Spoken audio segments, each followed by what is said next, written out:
Andy Savva is coming back to give his course, EV chargers, NCT certs, Volkswagen apprenticeship, four dealers in America apprenticeships, plasma ignition, Tesla ban, EV prices, Volvo dump truck and Subaru Prodrive project. Hello, I'm Paul Callan and welcome to this week's MotorZen News.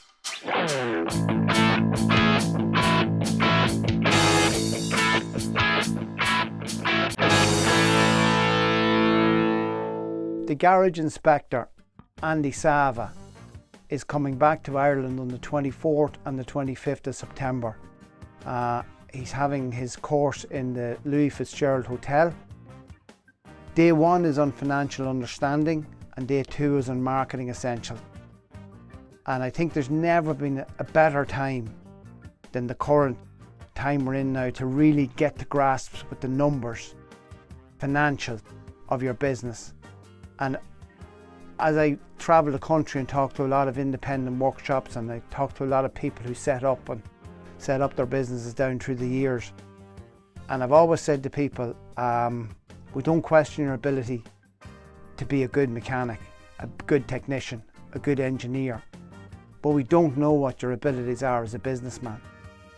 And some people that run garages are extraordinarily talented as technicians and as mechanic, but are extraordinarily weak as businessmen, as running their business. And I think it's imperative at this point in time, with potentially an economic downturn coming, that people put the effort into understanding exactly what's going on in their business. And the financial understanding talks about KPI, labour and recovery rates. So certain pieces of information that Andy will show you, teach you about, that will give you an enormous insight into what's going on in your business, and also how to manage to improve it in the event of you not being happy with what you discover. And then on the second day, on the Sunday, marketing essential. And again, I've dealt with guys and they go, what's marketing? Why do I need marketing? I open the door, people come with cars that need to be fixed. But there's grades of work, there's better quality work, there's reaching different customers. And I notice with some people that I'm dealing with that are using Facebook, they're getting very good custom and very good feedback and very good interaction and relationships with customers through Facebook. So the marketing essentials is another good day.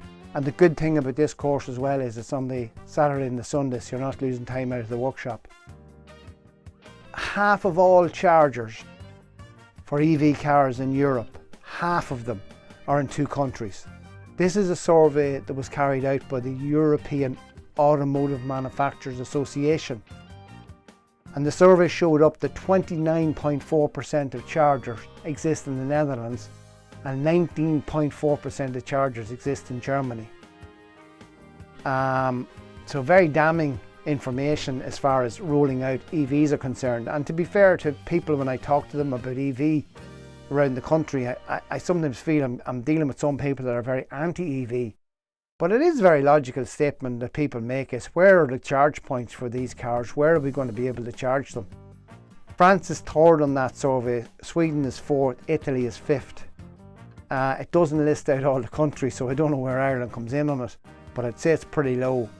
What they're saying on that survey is that we need to grow 22 times in less than 10 years to be able to have sufficient coverage of EV charge stations around Europe to meet the CO2 emissions reductions that we're trying to aim for in 10 years' time.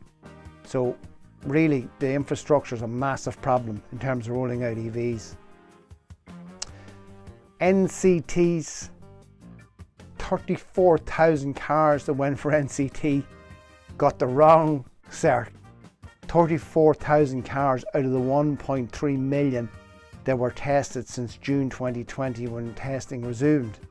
Some of those cars, or 34,000 of those cars to be exact, got 2-year certificates and they should have only got one. So NCT are in the process of contacting all those owners to let them know about that. And what they're saying is that if you go to buy a car, that you need to check, is it actually in test or not? Volkswagen Group have their own Training Centre, National Learning Centre on Langor Road in Dublin. It's a 10-bay workshop. It's a very advanced and sophisticated facility. And just recently they've joined a programme run by TU Dublin. It's called Access to Apprenticeships. It's a 12-week programme and it aims at bringing young people from disadvantaged areas in to their facility for 12 weeks, well 10 weeks and 2 weeks on job, to allow them to see what's involved with being involved as a technician or what's involved in being involved in the motor industry. So really interesting to see that the type of things that manufacturers are doing now to try and encourage people into the industry, because it's so difficult that they're having to become innovative and clever about how to try and attract people into the industry. Ford dealers in the US also have a program they call SOS, Sponsor Our Students, and they say that they're going out into the schools as well in conjunction with their dealers. In the regions the dealers go and they attract people from schools they come on board the program, and they actively carry out a program in conjunction with the local Ford dealer. And what Ford are saying on this is their goal is to build senior master technicians from the ground up. So everywhere we look, the industry is becoming very innovative and clever about trying to start to attract people, because the crisis for people is now really at a high. It's so difficult to get people in our industry or to stay in our industry, and they're putting lots of innovative ideas together here. Great, you've got to the halfway point, and if you could, please like, comment and subscribe. We're really trying hard to get the coverage we need to start communicating with the trade, so any few numbers extra we get is very appreciated. A company in America that for the last number of years has been working with plasma ignition, so replacing the spark plug with a plasma ignition system. They've been making claims for a number of years now, but they've just recently had their claims validated by an independent body. They're saying it improves thermal efficiency, uses less energy to create the spark or the ignition, reduces emissions and improves economy. They're saying their fuel economy improvements are in the area of 20%. So maybe we're going to see still more evolution around the ICE engine, because if the claims that they're making are right and they're saying that they have been validated, it is seeing interesting improvements on both emissions and on fuel economy on normal internal combustion engines. The Chinese leadership doesn't trust Tesla. Teslas are going to be banned for the next 2 months from entering Beijing. Government officials are meeting in Beijing to discuss government policy, and they're saying they don't want any Teslas in the city. They are suspecting Teslas of taking in information with their cameras and the technology that's on the cars. And the clear message here is that the Chinese don't trust this American company.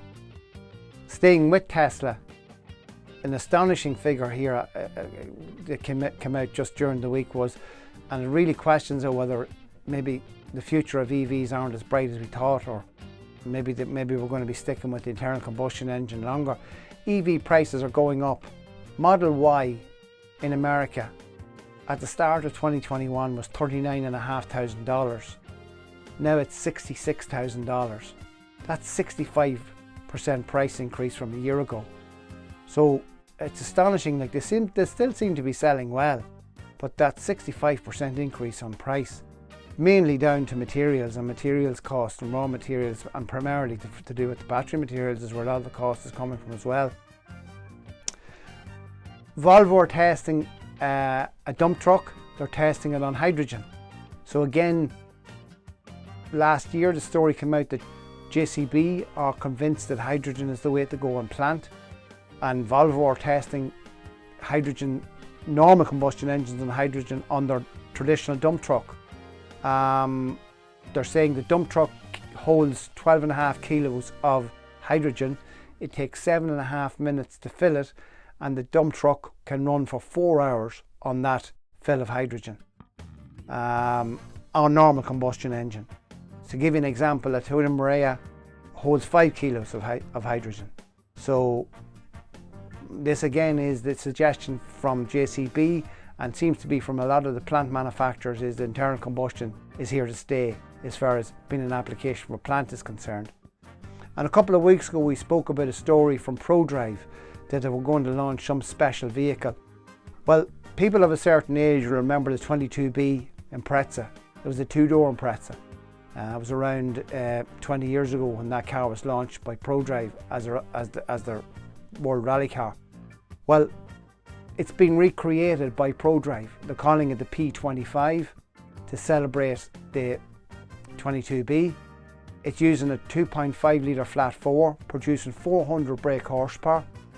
It's using mostly carbon panels on the car, Garrett turbo, Bilstein suspension, AP racing brakes, weighing in at 1200 kilos. They're only going to make 25, and you better get your order in quick. £460,000. So, interesting project there from Prodrive. That was this week's show, and if you could please like, comment and subscribe, because it's a big help if we can just get a few more numbers. Thanks for that, and see you next week.